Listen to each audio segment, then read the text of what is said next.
అందరికీ నమస్కారం. నేను మీ కొరవి వినయ్ కుమార్. ఆంధ్రప్రదేశ్ ఎన్నికల అనంతరం తెలంగాణపై ఫోకస్ పెట్టిన జనసేనాని. ఆంధ్రప్రదేశ్ ఎన్నికల్లో ఘన విజయం సాధించినటువంటి పవన్ కళ్యాణ్ తెలంగాణలోని కొండగట్టు ఆంజనేయ స్వామి ఆలయానికి వచ్చి తెలంగాణలో కూడా పార్టీ బలోపేతానికి కృషి చేస్తానని, రాబోయే రోజుల్లో భారతీయ జనతా పార్టీతో కలిసి పనిచేస్తామని పలు వ్యాఖ్యలు చేయడం జరిగింది. అయితే దీనిపై భిన్న వాదనలు కూడా వినిపిస్తున్నాయి. అయితే ఇప్పటికే దానిపై స్పందించినటువంటి కేంద్ర హోంశాఖ సహాయ మంత్రి బండి సంజయ్ కుమార్ తెలంగాణలో జనసేన పార్టీతో కలిసి పనిచేసేది తమ పార్టీ కేంద్ర అధిష్టానం నిర్ణయిస్తుందని, వారి నిర్ణయం మేరకే తాము నడుచుకుంటామని తెలపడం జరిగింది. నిజానికి 2023 అసెంబ్లీ ఎన్నికల్లో బీజేపీతో కలిసి తెలంగాణలో పోటీ చేసింది జనసేన పార్టీ. ఆ పొత్తు ఇప్పటికీ కూడా కంటిన్యూ అవుతున్నట్లే అనుకోవాలని పవన్ కళ్యాణ్ వ్యాఖ్యలను బట్టి మనకు అర్థమవుతుంది. అయితే కేవలం జనసేన పార్టీ మాత్రమే ఇక్కడ బీజేపీతో కలిసి పోటీ చేస్తుందా, లేదంటే తెలుగుదేశం పార్టీ కూడా బీజేపీ జనసేనలతో కలుస్తుందా అనేది తెలుసుకోవాలి అంటే ముందు ఆంధ్రప్రదేశ్ రాజకీయాల్లో ఏం జరిగిందో మనం చూడాలి. నిజానికి ఆంధ్రప్రదేశ్ లో 2014లో జనసేన పార్టీ టీడీపీ బీజేపీ కూటమికి మద్దతు పలికింది. ఆ సందర్భంలో జనసేన పార్టీ ఎక్కడా కూడా పోటీ చేయలేదు. కానీ 2019 అసెంబ్లీ ఎన్నికల సమయానికి జనసేన పార్టీ టీడీపీ బీజేపీతో తెగదెంపులు చేసుకొని సిపిఐ సిపిఐఎం బహుజన్ సమాజ్ పార్టీతో కలిసి పోటీ చేసింది. ఆ ఎన్నికల్లో దాదాపు 137 అసెంబ్లీ స్థానాలతో పాటు 24 పార్లమెంట్ స్థానాలకు జనసేన పార్టీ పోటీ చేయగా కేవలం ఒకే ఒక్క అసెంబ్లీ స్థానంలో విజయం సాధించింది జనసేన పార్టీ. స్వయాన పవన్ కళ్యాణ్ గాజువాక మరియు భీమవరంలో 2 చోట్ల కూడా ఓడిపోవడం జరిగింది.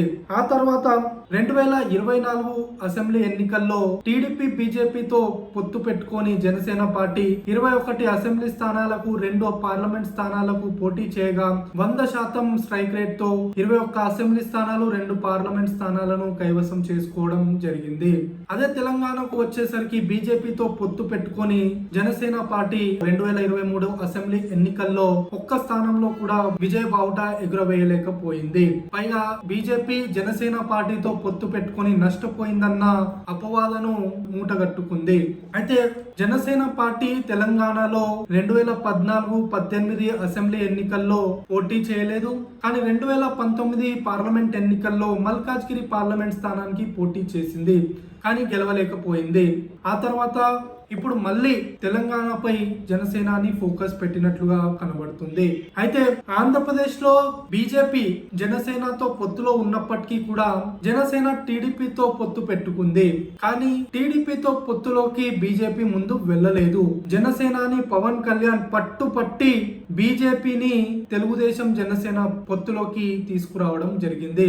ఆ తర్వాత బీజేపీ 10 అసెంబ్లీ స్థానాలతో పాటు 6 పార్లమెంట్ స్థానాల్లో పోటీ చేసి 8 అసెంబ్లీ స్థానాలు 3 పార్లమెంట్ స్థానాలు గెలుచుకోవడం జరిగింది. నిజానికి బీజేపీ సొంత బలంతో ఆ 8 అసెంబ్లీ 3 పార్లమెంట్ స్థానాలు గెలవలేదు. టీడీపీ జనసేన పొత్తులో భాగంగా వారి యొక్క మద్దతుతో, వారి ఓటు బ్యాంకుతో బీజేపీ అక్కడ గెలవగలిగింది.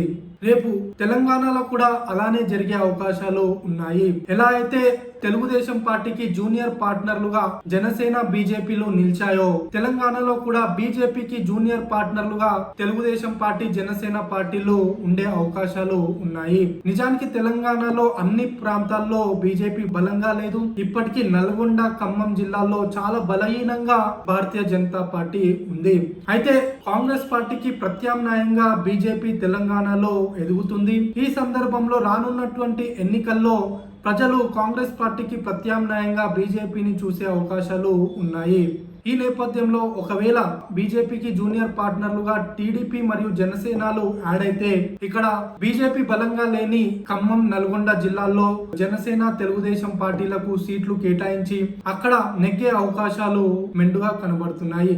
అయితే ఇప్పటికిప్పుడు పొత్తులపై క్లారిటీ లేకపోయినప్పటికీ కూడా రానున్నటువంటి స్థానిక సంస్థల ఎన్నికల సమయానికి పొత్తులపై ఓ క్లారిటీ వచ్చే అవకాశాలు ఉన్నాయి. స్థానిక సంస్థల్లో కనుక వారి పొత్తు విజయవంతం అయితే రానున్న రానున్నటువంటి 2028 అసెంబ్లీ ఎన్నికల వరకు కూడా ఈ పొత్తు కొనసాగే అవకాశాలు ఉంటాయి.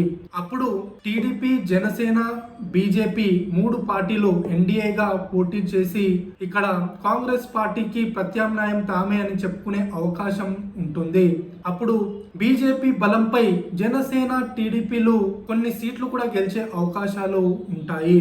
అయితే ఇప్పుడే వాటిపై స్పందించడం అనేది చాలా ఎర్లీ అవుతుంది. స్థానిక సంస్థల ఎన్నికల అనంతరం ఈ పొత్తు 2028 అసెంబ్లీ ఎన్నికల వరకు ఉంటుందా లేదా అనేది అప్పటి పరిస్థితులను బట్టి మళ్ళీ మనం విశ్లేషించుకుందాం. ధన్యవాదాలు.